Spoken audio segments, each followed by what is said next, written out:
Hey everybody, welcome to Obscurities in Miniatures, and today we have somebody that's weapon is not so miniature, and it was almost a near instant purchase as soon as I found out it was available in the United States, and I speak none other than the DyGenGuar. I don't care what the box says, I have never seen it translated that way, I don't care if the box itself is bilingual in English and Japanese, but it's clearly a Z, like a Z sound, so I don't know where they got the G from.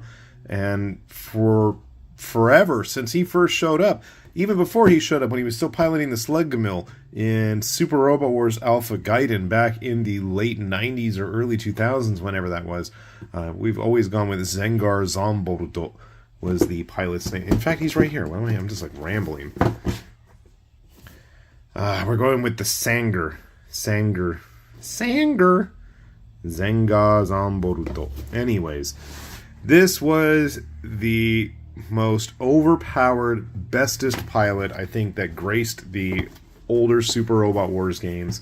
The DyGenGuar itself, I believe, first appeared in Super Robot Wars Alpha 2, which was on the PS2, whereas the previous games, Alpha and Alpha Gaiden, were on the original PlayStation. Alpha Gaiden, in particular, being important because that's where the pilot of this robot first showed up with just as ridiculously large of oversized sword. He was the first to really carry that.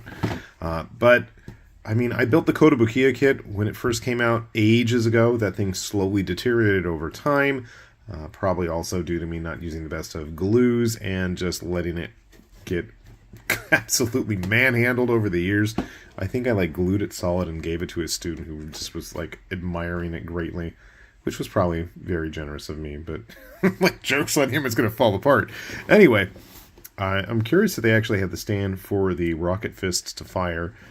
We do have what looks to be the smaller sword that was usually included before he would whip out the giant one, which had nanomachines all kind of go together on it. Box itself is big, but not overtly big. I'm guessing it's going to be packed full of goodies. Yeah, it looks like it. So just real quick to look at the sprues and stuff. We do have a base included. That's always a plus. So here you can see the regular blade. The regular blade being the size of a Gundam. I have no idea how big the full-sized blade is going to be. Legs are good size. I really wish right at the moment I had the old Kodo kit, but that thing's days are over.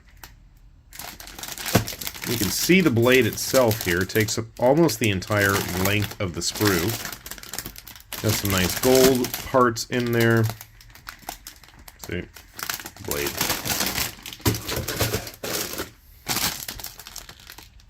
I'm guessing that's the other half of the blade here, so that's going to be quite massive. One thing that seems apparent, besides the fact that we actually do have some polycaps, I don't see a single sticker anywhere, which is weird, because how are we getting his head done? If you look at his head, which is hard when I'm playing with the camera there, he's got the glowing eyes and the face, which would always be yelling whenever you have the super attacks get unleashed by it. Okay, so here's how we put together the swords. It's nice that they're not just one piece. Did you guys watch One Piece yet? That's super topical, isn't it? I was shocked my wife actually enjoyed it.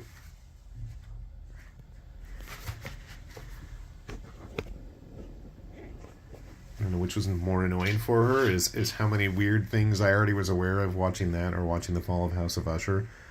Having studied a bunch of 19th century literature, I was just like, oh, I know this story, I know this. Anyway. Alright, I'm rambling because I was looking for this. Yeah, I don't see any stickers anywhere. That is interesting. So we just plop, plop, plop, plop, plop. But I'll show you guys that soon enough. I'm curious also where those polycaps are going to go then. Because this does not look like a very polycap esque kit. Quite a bit of background text. That's kind of cool. If you haven't ever played these games, which I haven't even played in a long time, I keep fighting that temptation, but then I remember that I'll never get around to finishing it, unfortunately.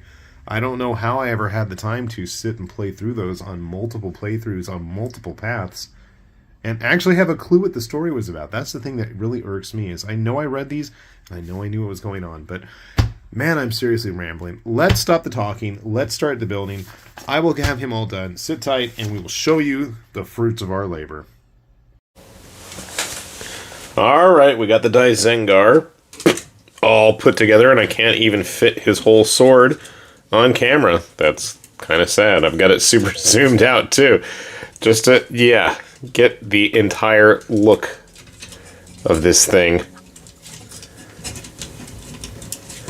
I think he is still the absolute champion of the most ridiculous oversized swords. And the coolest for it. So you can see, it is an absolutely massive blade that he is bringing to the table here. Not even an Imperial Knight's going to be able to withstand the weight of that blade. Yeah, you're not putting on much of a fight there, buddy. Overall, I gotta say, having built the Kotobukiya kit way back when, number one, this was a lot smoother to put together. I didn't puncture my arms or fingers or anything, and I didn't needlessly wound myself like I did with the previous kit. It is a non-scale kit, so you can see there's going to be a little bit of a discrepancy, but there is a good size difference here. Now, granted, the limbs of the DyGenGuar are quite thin. He's got these, ridiculous proportions for his, shoulders and his feet. But otherwise, I'd say he's pretty middle of the road in terms of overall size. He was always supposed to be kind of big and dynamic in terms of his look. Sorry, Amuro. So, one of the neat things about this, and I already lost one of the hand covers, is that there's a special designated hand, you can see with that little plug in there, that's going to be used for the blades. So you can see there's a little hole there, it slots in, and as you can see with this one, there's not a lot of wiggle room, which is really good. I mean, you need a good solid hand to be able to hold a blade this size. It's literally big enough to be a letter opener. I mean, I could probably stab somebody myself with it. It's a good fighting knife, good shearing knife here if we had it sharpened. I had a bit of an issue getting the tip of the sword in. You could see it did not want to sit really flush, but it's good enough, I think, for the most part. This is the sword that the DyGenGuar is usually supposed to use, but obviously isn't right now. If you are so inclined, there are display stands included for his rocket fists, which he does shoot. Now, there is no shooting gimmick like the good old-fashioned SD Gundams, where they actually would have springs built into their hands with launchers for you to fire off. That was always fun, and we would immediately lose all of the ammunition and replace them with other SD Gundams missiles. That was always fun. But I gotta say, construction-wise, really nice, really smooth, but I expect that with a Bandai kit. But I feel like its joints were quite sturdy and stable. Nothing stiff, but sturdy. I mean, using these blades, you're going to need to have some pretty heavy-duty engineering behind them. There are display stands included as well to keep the sword propped up. Not that you need it if he has it aiming down. And again, the fact that it basically gets really locked into that hand is a big plus. You do have a generic offhand that you can just stick whatever in there if you're going to use third-party Kotobukiya, whatever parts you may have laying around. And I gotta say, I'm just pleased to have him back in one piece on my shelf. Like I said, my poor old Kotobukiya one eventually just gave up the fight and crumbled to pieces. Thankfully, most of my other Kotobukiya kits from the Super Robot Wars line are still pretty sturdy and stable. they were not cheap. So it's like, I would like them to kind of stay in one piece. Having the DyGenGuar does give me hope that maybe one day we will actually see Bandai do a Granzon, or dare I even hope or say it, a Neo Granzon.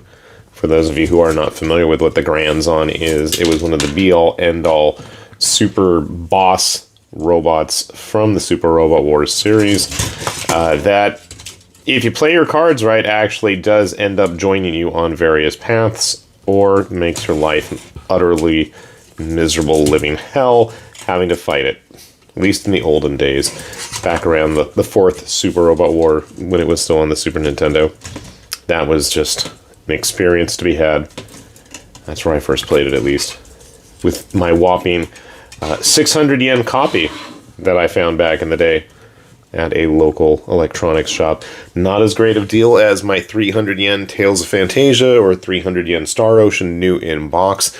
Those were absolutely fantastic games, and I'm totally getting off track, which is probably a good indicator that I should wrap things up. So if you're looking for something a little bit more dynamic with a different look to it than your typical Bandai Gundam kit, this has been my boy. He's been my go-to mech for many, many games and many, many years, and I don't see that changing anytime soon unless something new and shiny really comes and knocks it off that top spot in my personal collection. So, big thumbs up to Zengar Zombolto and his DyGenGuar. I don't care what the box says. I'm used to hearing it that way. That's where we're sticking to it. He's a ladies' man. He gets all the girls. Yeah, she swoons in his arms there. So yeah, with that said, this has been High Lord Tamberlane with Obscurities and Miniatures. Saying thanks for watching, and we will see you back here soon. Bye-bye.